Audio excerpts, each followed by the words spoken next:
changing the slides. Hi, everybody. My name is Schulz. I am the host and creator of Arisen Strength. I want to welcome you to the show. This day's been a very long one, but first of all, I want to acknowledge all the moms that are out there because it is Mother's Day.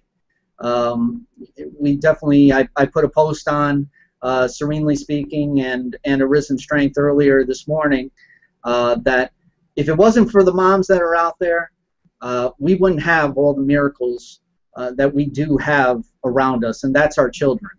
And because no matter whether it's young or old, you know, that's what starts the idea of the miracles that are around us, for us all to learn from, be entertained by, and to cherish, to make a long story short.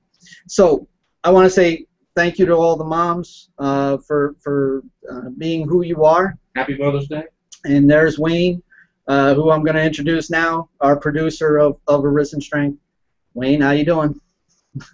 I'm doing great, Shane. Thanks for introducing me. Yeah, we had a kind of a crazy day, and we might still be having a crazy day. Hopefully, people can hear what's happening, but I've got all my cameras are frozen at the moment, and I don't know about the audio. I don't even have my headphones on. So hopefully the audio is coming through, but right now I'm seeing no video. Here's what we're going to do. This has been a day. I personally had some family functions that came up last minute. So what we decided to do was we were going to shoot this show earlier this morning. We did that. We did that along with shooting a mental health awareness video, which came out great, earlier this morning. And then we went right directly into the show. Now, we have that taping. We have that available for us. So at worst case scenario, we can run that. But the reason why we're doing it now is because I wasn't really pleased with the audio and the vision on it. So we decided to shoot it again tonight. Worst case scenario, we're going to have something, and we're going to run this through. Whether you hear just my voice or whatever, it's going to be well worth the time, because I feel challenged right now, and my real big time right now. So, anyways, it's Mother's Day. I want to say thank you for everybody who's taken the time to come out and see the show. I know that there are different family functions and everything. I wasn't supposed to be here at this time. It just so happens that I am here, so that we're able to shoot it again and try to get it to be better than what it was this morning. But anyways, that's what it is. That's the situation. We're both a little bit, challenged, to say the least. But we're gonna roll through this because that's what I would do. Try to tell somebody else to try to do in the same situation. So, Wayne, we talked about depression, and we talked about understanding depression a little bit more than what it is that we might have understood before, or even as of last week. We had the idea with last week. We talked about a lot of different things. We talked about the criteria of clinical depression and how it separates itself from the emotion or the situational depression that's out there versus the clinical or the major depression that's out there. And so we went over that criteria. There's actually 9 critical points, of which you actually need 5 in order to be determined to be clinically depressed. Yeah, you get that diagnosis, and we're throwing out words, DSM-5, diagnosis. We are not medical experts. We're not here to provide medical advice. If you feel like you're getting medical advice from us, then I'm sorry, that's on us. we're not being careful enough. That is not our intention. We're here, as Shane likes to say, your doctors support the patient. What do? We support the person. And that's what we're doing here at Arisen Strength. We're here to support the person. But part of that, we've got to be frank. We got to use the language that they use in order for us to be able to communicate with you, so that you can communicate with your doctors, and everybody's sort of speaking the same language. And so we try to use those words, and sometimes we'll get it wrong. We're not perfect. We need the feedback. Say, hey, you guys got this wrong, you got this wrong, you got that wrong, and we certainly apologize for that. We're not medical experts. We're not trying to give medical advice. We're just trying to give some information. We're trying to give some support. We're trying to, we're putting the 3 pillars. Yeah. Right. So. Which is to support, empower, and then after all that work, we deserve to celebrate. Yeah, and that's what we're doing here at Arisen Strength. Right. So, but with that said, yeah, we talked about the depression, the 9 points, and there was one that was kind of like the sort of one of the flags that we all see, that a lot of us will see, and that's the one where it's 2 weeks. Right. So go ahead and you can talk a little bit about that 2 weeks.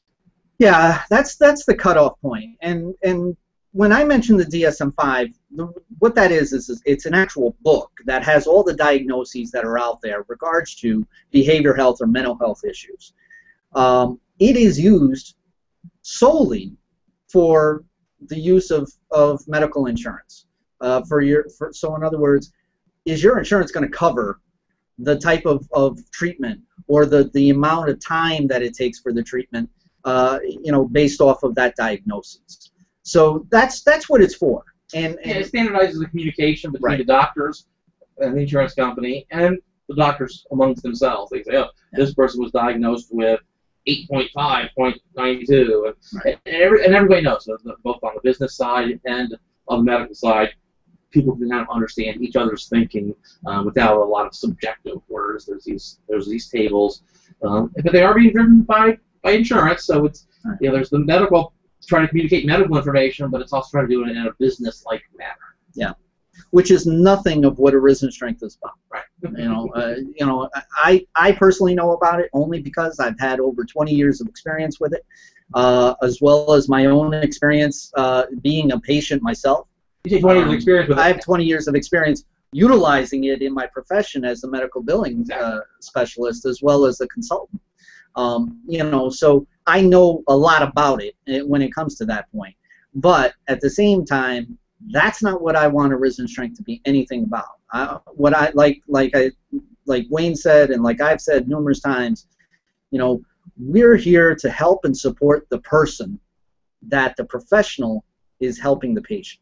And because we definitely want, and I'll be the first one, anybody who's talked to me personally, they'll know that I'll tell them, you need to go see your therapist. You need to go see your doctor. It's like, go to your doctor with this idea. Go to your therapist with this idea and see what it is that comes about it. And because everybody's different. Everybody has different symptoms. Everybody has different situations that go on.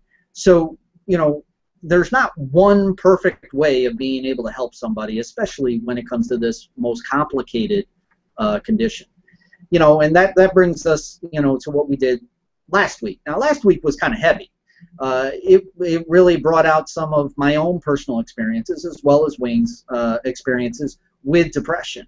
I brought out the story as to where I jumped out of a fully functioning airplane, on purpose. And here it is, I'm falling like a rock in the sky.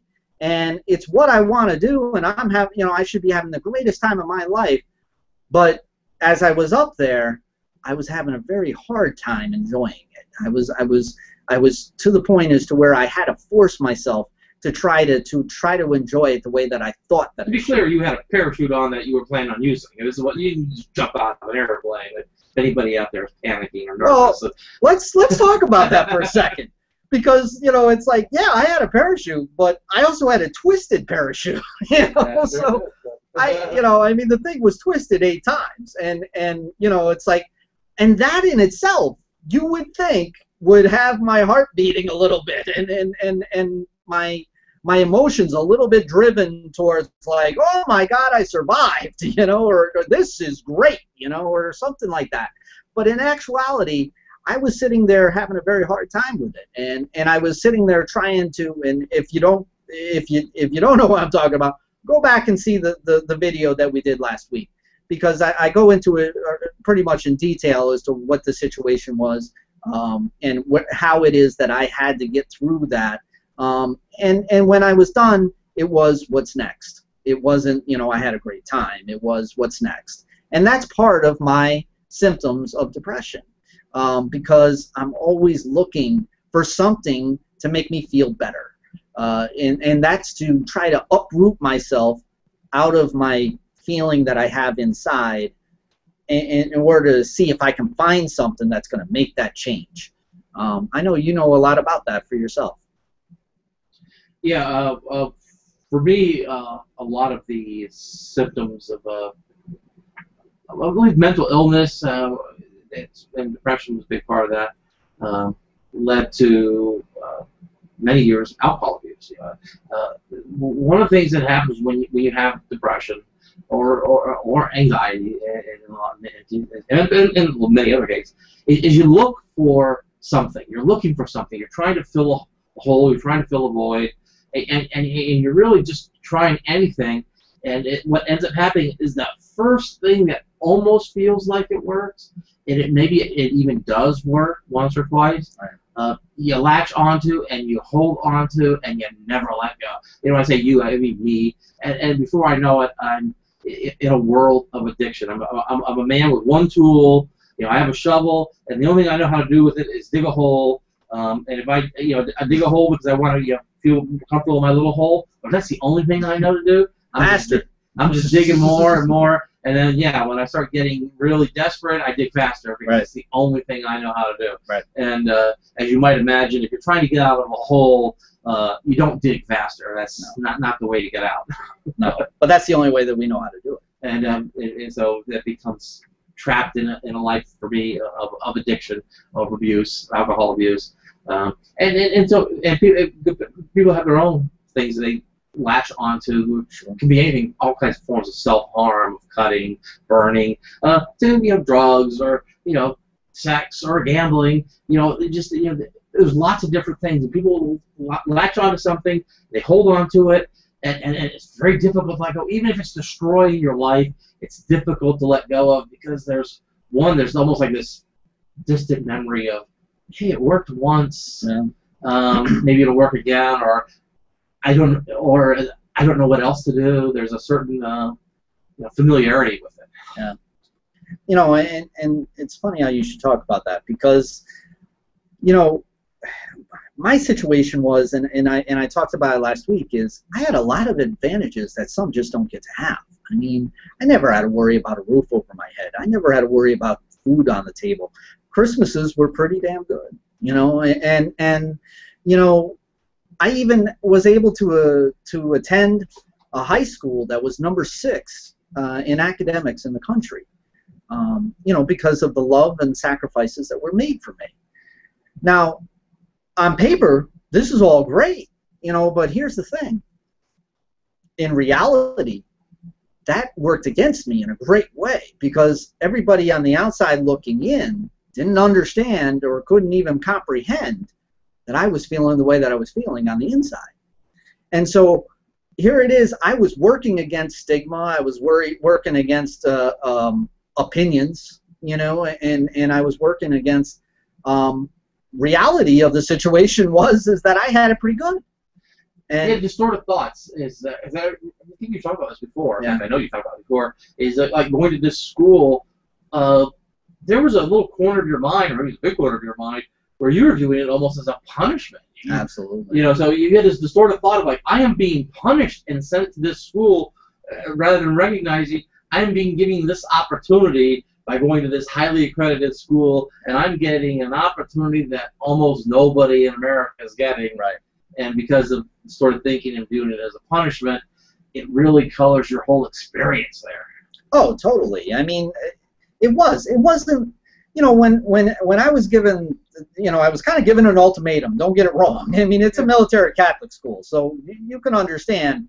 My parents wanted me to, to straighten up a little bit. but it's not like I was a hoodlum or anything like that, but the thing is that, there was a little bit of an ultimatum, and so I went and I did the best that I could, and I didn't think that I did too bad. Well, next thing I know, I'm being uprooted from where it is that my hometown, and I'm being put into this school. And so without the communication coming back to me and between myself and my parents, you're right. I had a distorted thought. I had a distorted thought that either, number one, I was a hoodlum and I wasn't, and I was somebody that needed to be straightened out, or number two, they didn't like me very much. I mean, they were taking me away from my friends. They were taking me away from my hometown, my familiarity of things. And they were putting me into a situation of which, I couldn't tell you if I wanted it or not, Make no mistake, it was the best move in my entire life, when it came to going to that school, because I learned a great deal. I learned a great deal socially. I learned a great deal educationally, and I learned a great deal humanistically as well, and spiritually. So, it was the best thing that could happen to me. But when you're sitting there and you have the distorted thoughts thinking, this is a punishment of some sort, yeah, it wasn't all the most pleasant time all the time. And then on top of it came my depression. Because my depression's sitting there and it's trying to validate to how it is that I feel on the inside. And that's something that, I want to talk about today, is that there's actually a two-headed monster when it comes to depression. And, it's very misunderstood. But here's the thing. As a patient or as a person who has depression, we feel the way that we feel on the inside. That's real. That's why with Arisen Strength, we acknowledge that there's a problem. We acknowledge that you feel the way that you feel. We validate your feelings. There's no, your feelings aren't wrong. Your feelings are your feelings. Yes. Right. Exactly. So we validate that. Here's the thing. The thoughts are distorted. The thoughts are ones that are in your head that are sitting there saying, I have to be whatever it takes to validate what I feel inside. Now, the thing is that's not necessarily true all the time. It's like I've had numbers of situations as to where my thoughts in my head were totally self-sabotaging, were totally maladaptive, or for lack of a better word, hurtful, harmful to myself, just so that I could validate what it is that I was feeling inside. I mean, you got to understand, when you're sitting there and you feel the way that you do on the inside, when you're talking about clinical depression, you really want to be felt. You really want to be validated. You really want to understand what the heck is going on that makes you feel this way. So your brain is sitting there saying, well, I have to validate what it is that's being on the inside. And so I must, tell you that, you're a piece of garbage. Or I must tell you that, it's like you're less than what you think you are. Or you're broken. Or you're not as good as what it is that you think you are. Or this person doesn't like you. Or whatever the case may be. These types of things would get into your mind. And one of the things that my family always used to tell me is that I would have a negative outlook. Well, I would look at them like they have three different heads, because I am anything but a negative person. I am a pretty positive dude. I mean, here it is. I developed a show, Arisen Strength, all about positivity, and looking for the good in a person. So I really didn't understand it. And so they're sitting there and they're telling me that I have a negative outlook. Well, I can tell you this. Through my intensive therapy, of which I've had 4 years of, I learned that what was happening is that through my depression and my PTSD, of which we'll talk about today and tomorrow and the next day, with the two of them, I was looking for the worst case scenario so that I could be prepared for it. It wasn't so that I wanted it to happen. It was so that I could be prepared for it to happen. And that way it was like a natural survival instinct to do so.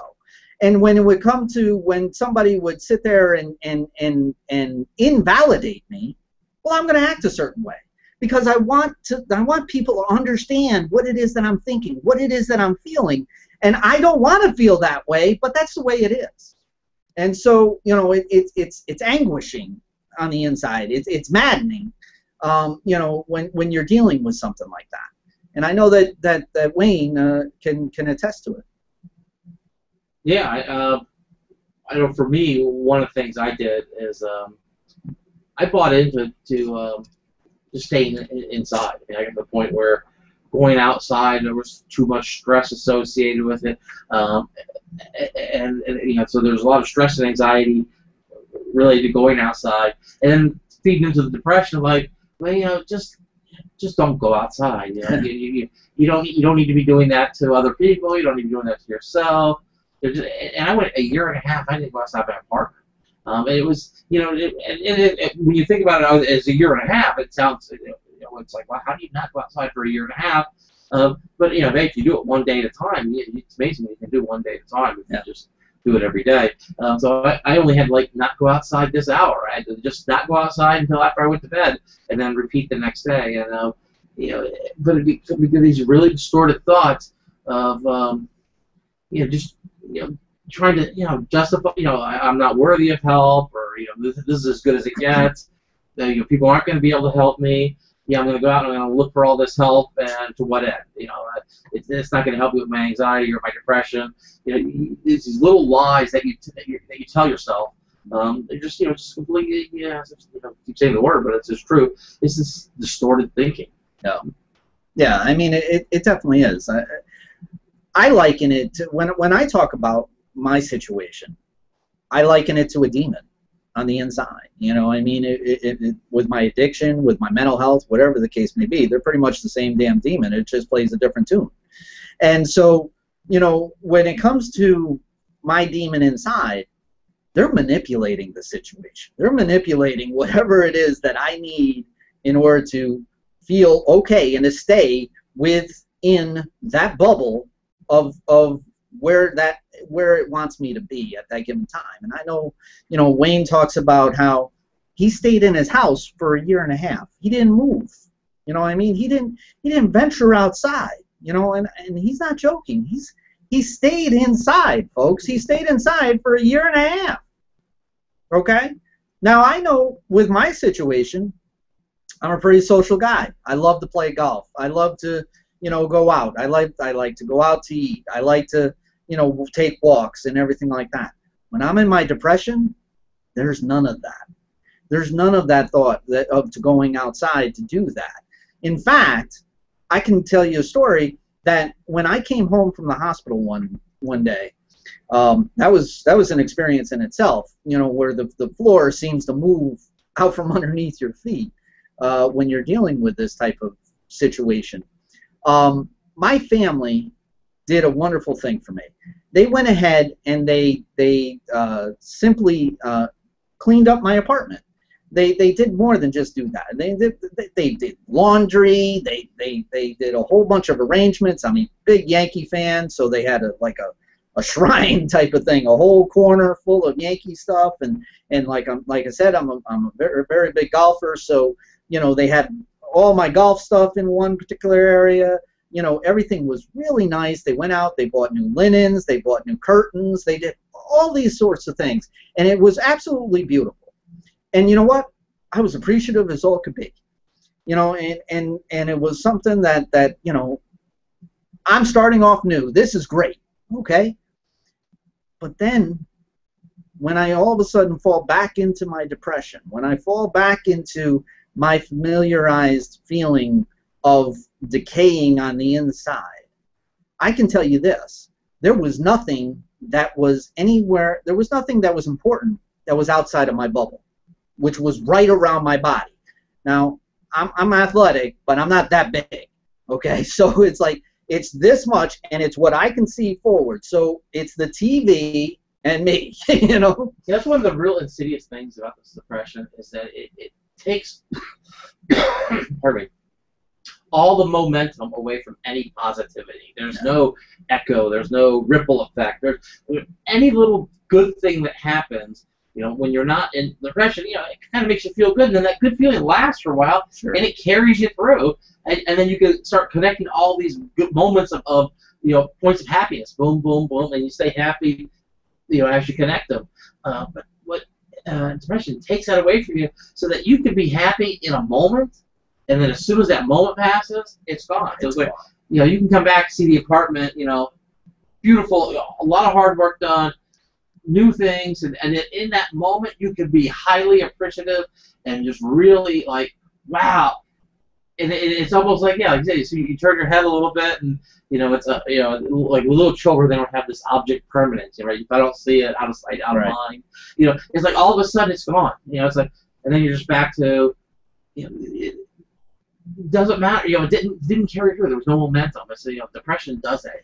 You can have these moments of happiness. People catch you on those. Sometimes they go, you must be cured. Yeah. You look happy right now. Yeah. And what they don't realize is in a second later it's gone. It doesn't carry. Yeah, I mean, for me, it's like I value that greatly. But here's the thing: when you're in depression, when you're in a clinical depression, when you're in a major depression, what you value is less and less.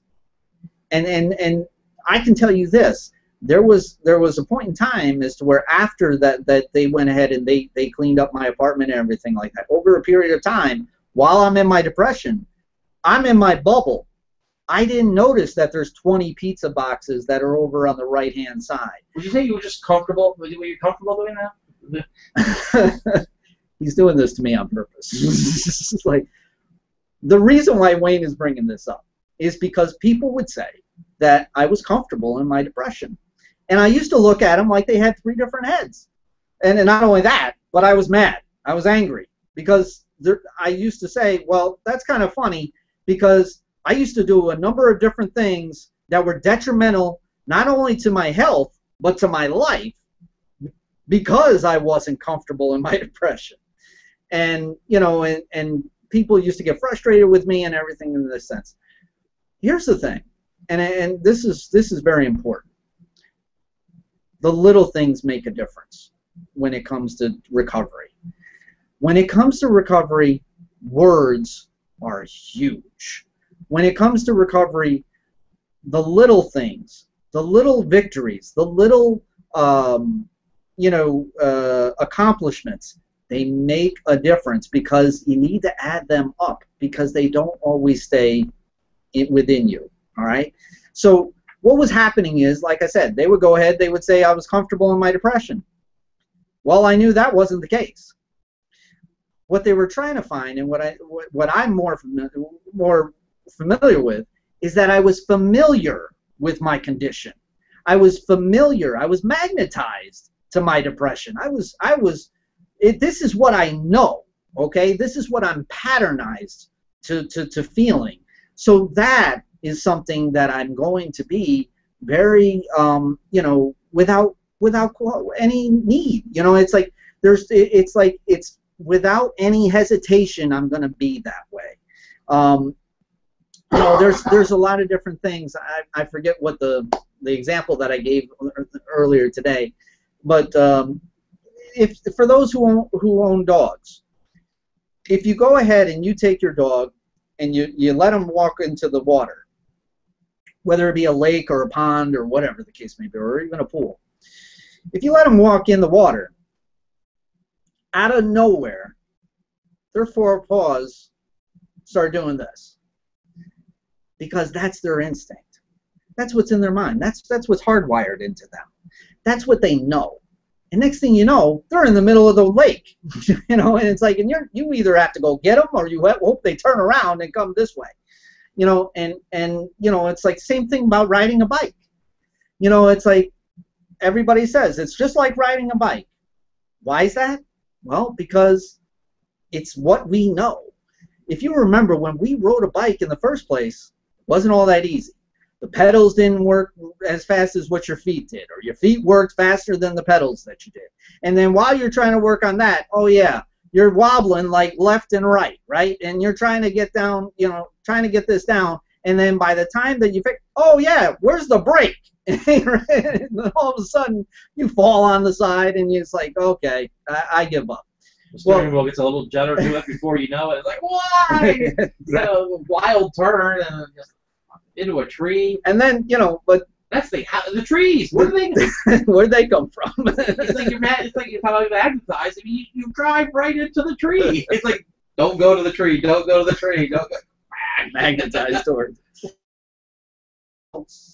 After a while, you start to get the hang of it. You start to forget your feet going along with the pedals. You start to get, you start to get a little bit more steady as to where you're not wobbling left and right. You know that there's a brake there that's going to help you out to stop. And you get to the point as to where you just get into that rhythm, and you get it patternized within your mind. You get it into where it's instinct, and it ends up being something that never leaves you. And then you jump a few times, you jump over hills, bikes, and all sorts of things. That was me. I was like Evel Knievel. But I remember sitting on the 10-speed, kind of sitting back, you get your hands off the thing, you just kind of just kicking back and and ride no hands on the bike. It's and still being able to make turns. Yeah. And the bike is under. How is it happening? I don't know. Yeah. But that's the thing, is that it just happens that way. Okay. So when we're in our depression, when we're sitting there and this is what we're familiar with. This is what we know. This is our instinct, is to feel this way. Look, I feel this way inside, therefore I need to do what it takes in order to validate why I feel that way. That's the main thing, okay? And it's a distorted thought. That's why we talk about turning the thought. If you sit there and you use different words, instead of a bad day, it's a challenging day. A bad day, well, that's a predetermination that you're going to be having a struggling day, a bad day, nobody's going to like you, and everything's going to go wrong. A challenging day is, yeah, it's a challenge up until now. And now I can turn it around. And I have that ability to do that. When it comes to, talking about, good, bad, these are judgmental words, okay? These are things that lock us in. They lock us into our instinct. And when we're sitting there and we're feeling the way that we feel, we don't want our instincts to be on the job. Anything outside my familiarity is a crisis. Exactly. And so it has to be avoided at all times, right, at all costs. I'm stuck in this little. I'm not comfortable, but I'm familiar with my depression. I'm familiar with my existence. I'm familiar with staying in my apartment all day long, and anything different than that becomes a crisis, and a crisis is meant to be avoided. It's negative. It's a bad thing. I don't want to get involved in a crisis. And that's what we're talking about, turning the mind, and doing it by changing some of the words, and like I said, bringing up, it's not a crisis, it's a challenge. Okay, right. I'm in my little familiar bubble, my familiar world, but hey, here's a challenge. Okay, maybe that's not enough to get me out, so maybe I even up it a little bit and I give a little more positivity. Here's an opportunity. Right. I'm stuck in my apartment for 18 months, did not go outside, and all of a sudden one day, it was in the middle of the night, it was about 1 or 2 in the morning, and I had an opportunity to go to the police station to get myself some help. That was there for 500 days. The door was right there, the staircase leading out, the outside door, and then the short walk across town to the police station. That opportunity was there every single day, every single moment I was inside. But up at that point, it really was. It was a crisis. It was feeding my anxiety. It was keeping me away from going it. And it wasn't until all of a sudden, and how does that happen? I don't know. But once I recognized the opportunity to get help, right, I was able to now get help and sort of break myself out of my familiarity. And trust me, there was nothing comfortable about living there in that circumstances, but it was very familiar, and it was avoid a lot of avoidance going on. But by turning the mind a little bit and just taking advantage of that opportunity when it finally did happen, that I'm going to do it now. I don't care. It's 2 in the morning. I don't care. Right. I'm going to go. And I never went back to that apartment. I went back one time to get my stuff about a week later after I had to go to the hospital. and do that, a lot of process there. But I knew I could never go back to that apartment. It was one of the things I kind of said to myself, like, I'm not going to put myself in that situation where I end up back there and trying to overcome whatever it is that ended up there. I just did not feel strong at the time to do that. I felt like I need to make a real big change. And so I ended up in a different situation, one where I'm not living alone. So, if I don't go outside for a year and a half, somebody's going to call me on it because, Shane's going to send them.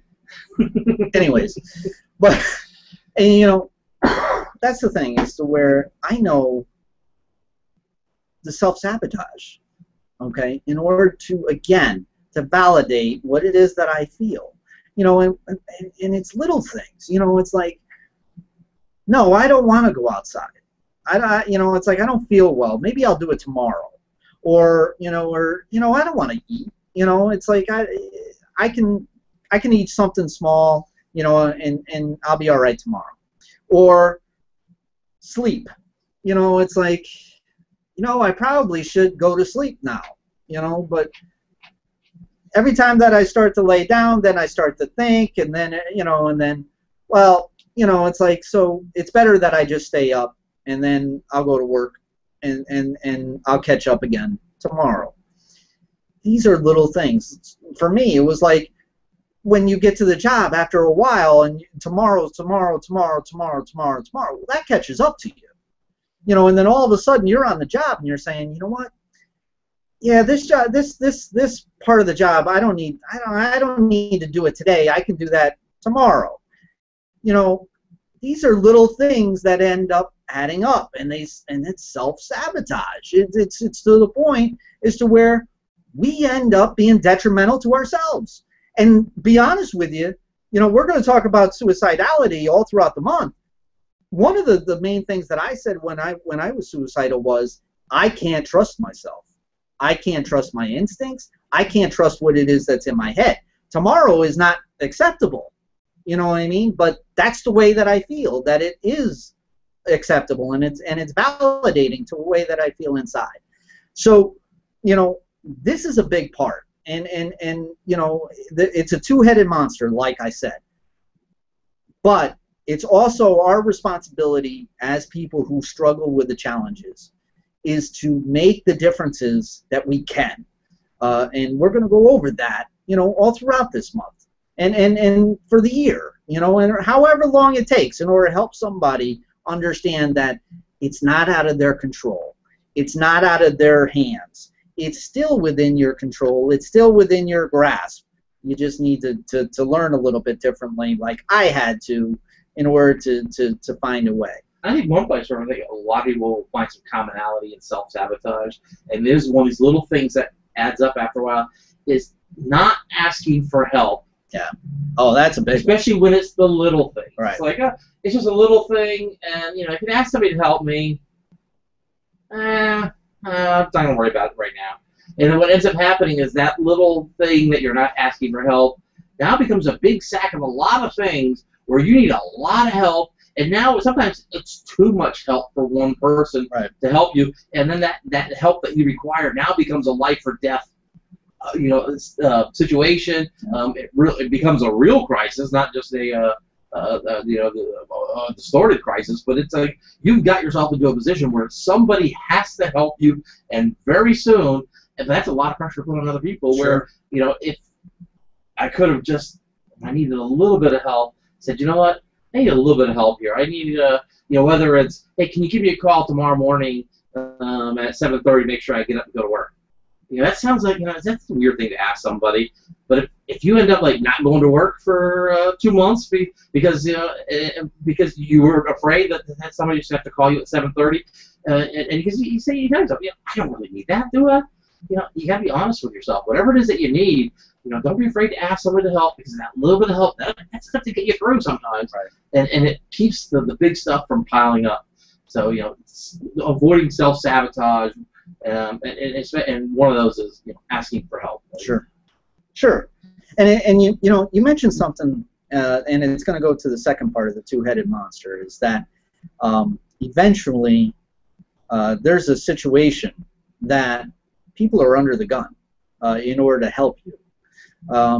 most cases, there's a supporter involved, whether it's your parents, your mother, your father, your brother, your sister, your best friends, whatever the case may be. Normally there's a supporter that's involved, is to where they see the downtrend of your illness and of your abilities. I know for me, we were talking about distorted thoughts. There was point in times where I just didn't think that my family liked me all that much when it came to situations. But the realistic part of it was they were scared to death, as to what was going to happen next. And people take things differently. Everybody's different. Everybody handles things differently. Doesn't mean that they handle them the right way. And there's a whole lot of different ways that people, some people do it with tough love. Some people do it with not enough toughness to it, and they're enabling the situation. Some people sit there and they kind of distance themselves from the problem because they value their own situation, their own health a little bit more than what your situation is. Some people just can't handle it. Okay, some people just cannot handle situations, and what I normally talk about this is when I go out and I do my speeches, whether it be at hospitals, clinics, or different organizations. Normally when I talk about this, I liken it to water on a grease fire. And one of the things, believe it or not, Wayne and I, we actually did the chemical definition of water on a grease fire.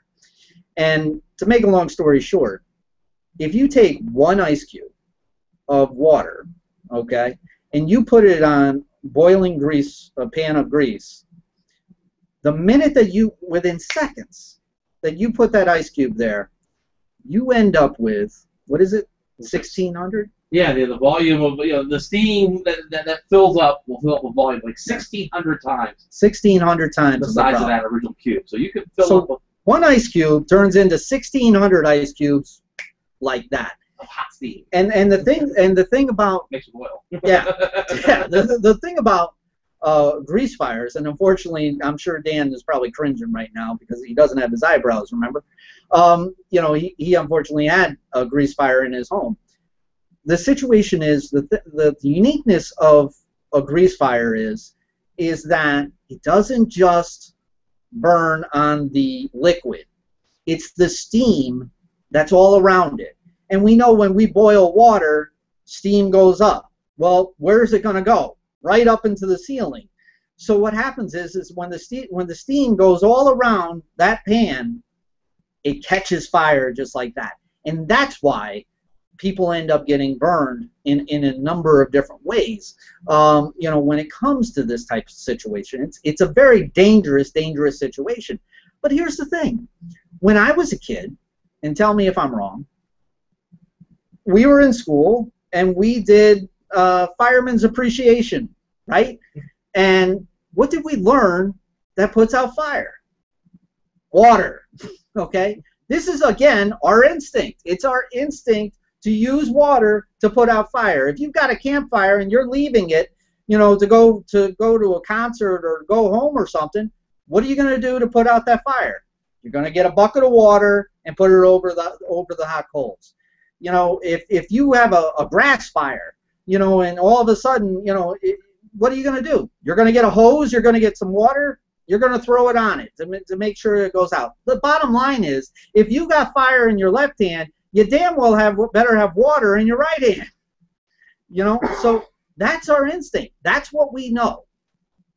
But when you put water on a grease fire, that's the worst thing that you can do. Yeah, like I say, oil and water doesn't mix, and you may have noticed this in kind of maybe a little bit more familiar and not as dangerous situation, but you have those spicy chicken wings.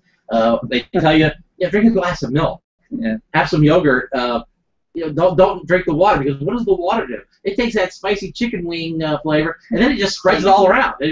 Now, instead of being on this part of your mouth, it covers everything. The water just takes and it activates. It takes it everywhere, and that's what the water on the grease fire does. It takes that grease fire, and then it hitches the right on the water, because they don't mix. They hook up together, and then wherever the water goes, it drags the grease with it, and the grease fire goes everywhere.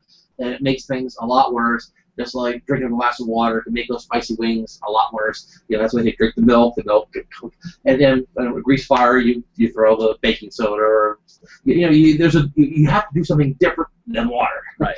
And that's what's happening here with a lot of times with our supporters, helping us with depression, other mental illness. They really want to help, and then with the best intentions in the world, they are trying to help us. They're telling us, hey, it's not so bad. Hey, come on, just get out of bed. Come on, just, and things that sometimes just end up pushing you away, and they're not doing it on purpose. They really are trying to help you, but they're doing the only thing they know how to do.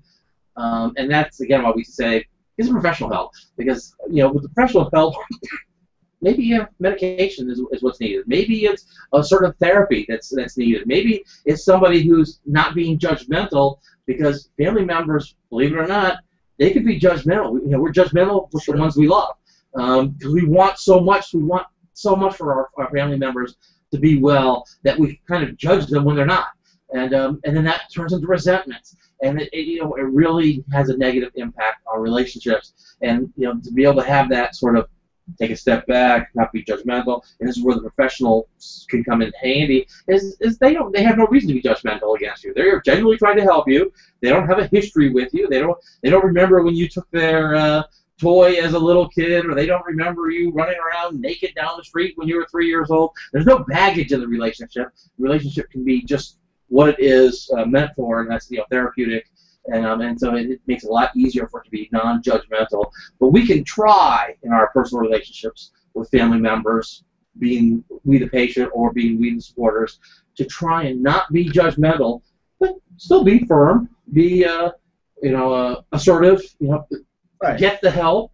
But wow, it's a complicated, dangerous. Well, it's not dangerous, but it's a complicated situation. It's not as easy as you might think at first. Well, here's the thing. I'll give you two analogies, and this is what I do in order to be able to bring it across. If I'm walking, and then all of a sudden I trip, and I trip in front of a person, what are they going to try to do for me? They're going to try to catch me to keep me from falling on my face. Okay, while you're thinking about that, are they doing that for me, or are they doing it for them? Think about this. Does it make a difference if they're family or if they care for me? Because here's the thing. There are people out there that they're so frustrated and they want to help, but they're at a loss. They're at such a loss that it ends up being a situation to where they just do everything that they can do in hoping that something's going to work. So that person who went and tried to catch me to keep me from falling, maybe they were doing it for me. But then again, maybe they were doing it for them. Maybe they were doing it for them to validate how it is that they feel, how it is that they act based off of what it is that you're struggling through. Another analogy is, I used to box. I used to throw hands, okay? So if you take yourself and you put yourself into a corner of a boxer, all right? You're watching the fight. The fight's going on as it does. It's back and forth, back and forth. All of a sudden, you see your fighter land on the canvas. Now, what's the first thing that you're going to do? Get up! Get up! You're going to encourage your fighter to get up off the canvas.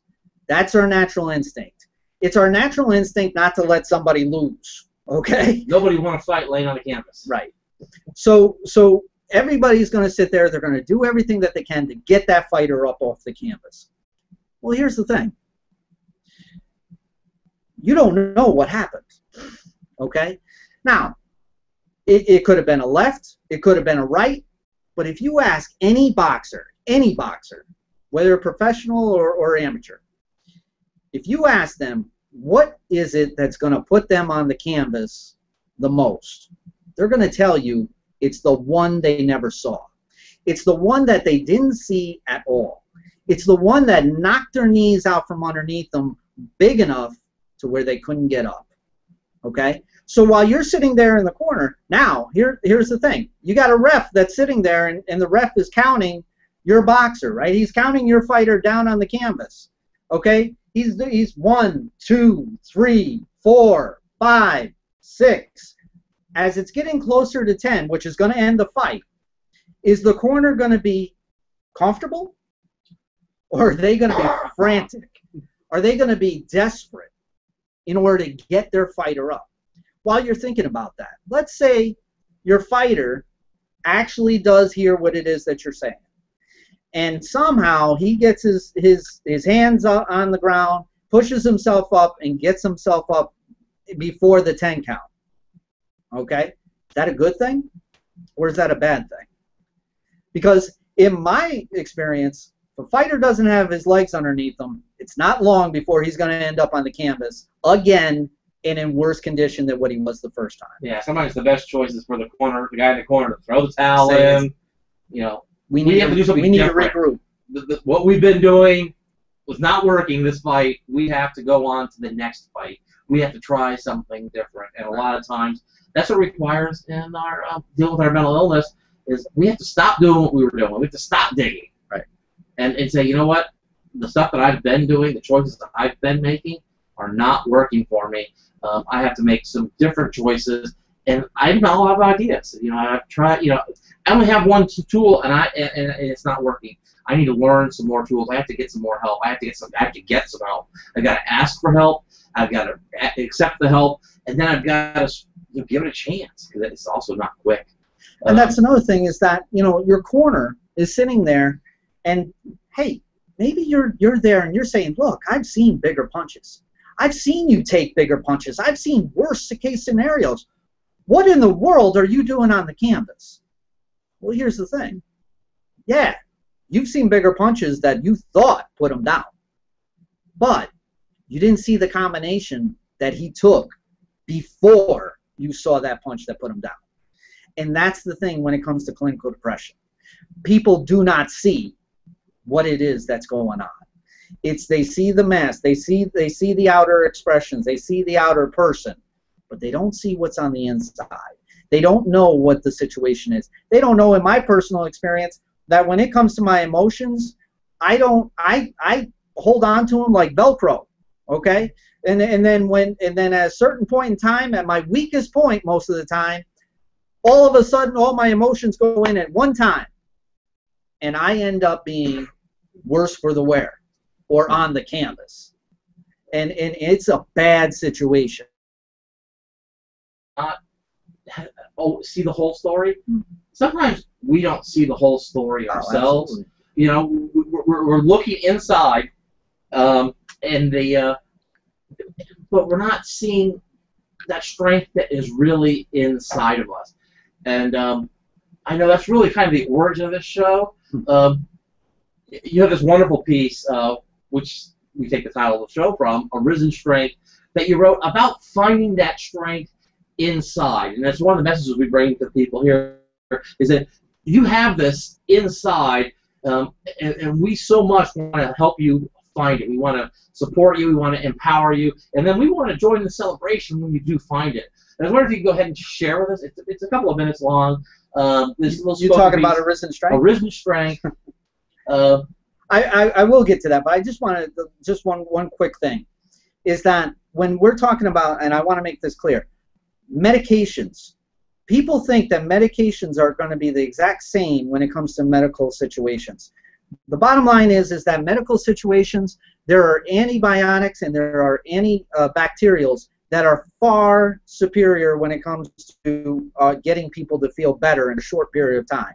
When it comes to medications, whether it be antidepressants or antipsychotics, at best, it's a 30% success rate.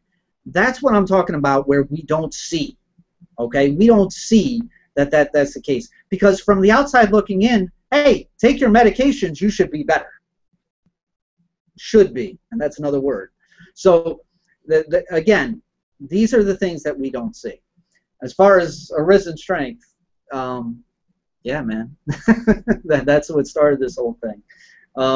You know, I was just writing, and in actuality, I wasn't in a good place. You know, I was feeling down. I was feeling more than down. I was feeling dread. I was feeling like, you know, the demon inside me, you know, took me and twisted me around and took me past my limits as to where I could no longer deal with it. And I thought that it had won. And then all of a sudden, I started, you know, looking differently. I started looking at it a little bit differently. And I started having this arisen strength, this feeling inside me that was showing my strength within.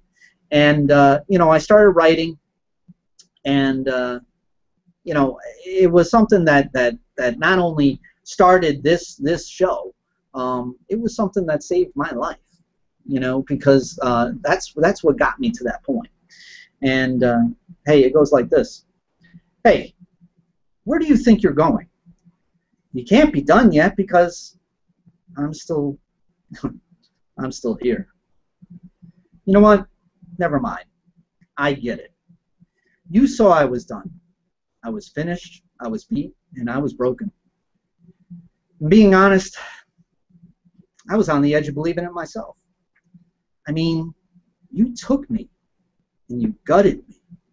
You twisted my mind and you tore my heart and left both to hemorrhage. You led me to suffer at my own hands because you knew that the power of my pride and core would do every bit of the heavy work for you. So you used me against me, having me believe that my pain was never going to end. You took all I worked for, all I loved, and all that I was. How could you think there'd be anything left? We both know you took it all. So now, you just left me here to die and be another statistic in my own shame. So tell me, is that really all that you got? I mean, be honest with me. We both know that you got something else in store for me, I'm sure. Oh. Oh, you don't? Really? No, don't get me wrong. You did the best that you could and did everything that you could in order to push me off the edge. And I'll admit, at times, I was more than willing to let you. But here's the thing, demon of mine. I want you to look into my eyes right now. Do I look like I'm done? Does it feel like I'm finished? Or do my eyes gleam strength? Do they show promise? Let me ask you this. Do they show life? You may not know it yet, but you have a big problem now because you used it all. You used depression, addiction, grief, tragedy, love, and most of all, you used me. And yet, I'm still standing. The time of your reign is over. No longer will I have the perception that you're unbeatable because I clearly have taken everything that you could give, and here I am in the mood for a fight. Now, I know that life is still going to be hard, and I know that there are going to be challenges because we both know that you're going to be coming after me with everything that you've got. But remember what I told you. You have a problem now, and believe me, you do. You see, you've been beating on not only me, but also others who I would call friends, family, brothers and sisters in my spiritual heart and mind. So let me be the one to tell you the problem you now have. You see, you came after me with everything that you've got, and I found myself still strong, and more importantly, I'm still able. So now I'm going to show you what I can do. You see, unlike you, I'll not sit idly by while someone suffers in their pain when pitted against you. No, instead, I'll help them find their strength and their purpose, and then, well, you'll have more of a problem than what you ever expected. So you know what? Enough words. As you can tell, demon of mine, I'm looking for a fight. So glove up, because this fight has only now begun.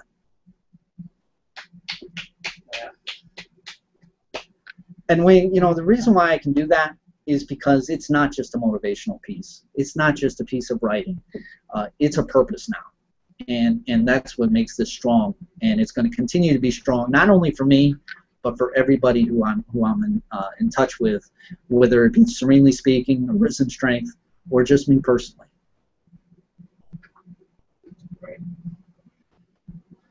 So that's about it for tonight. Folks, I think that we covered depression as much as we can for right now. That's not to say that we're not going to talk about it again down the road. We did the video this morning in regards to mental health awareness. You know, so go ahead and take a look at that. You'll see what it is that we've got planned for the rest of this month and the following months. It's about a 2.5-minute video. You could do that, and while you're, who knows, in 2.5 minutes it goes quick. And the video was actually much better quality than we've been having some internet trouble. We did this show once already today. Yeah. We sort of did it again. It's got a little bit different flavor, a little different spin the second time, of course, because we're doing it real here. We're not reading It's live. Yeah. But I think we might have still had some audio and video problems. Hopefully, between the two of them, we can sandwich something together. We'll do what we can. But folks, I just want to say thank you for coming out and watching the show, especially on Mother's Day. I know that a number of people have sent me emails. You know, we have our contact list, which you can get to us on email at arisenstrength@gmail.com. If you're on, you can go to Twitter at Arisen Strength, or if you're going to tweet to us, it's #Arisen Strength. And of course, we have our group, which is the Arisen Strength family. That's how you can get a hold of us. We definitely want to hear from you to get some feedback so that we can learn, improve, share, and hopefully we can do shows a little bit better and better as we go along. So I want to say thank you again tonight. Happy Mother's Day, everybody, and have a good night.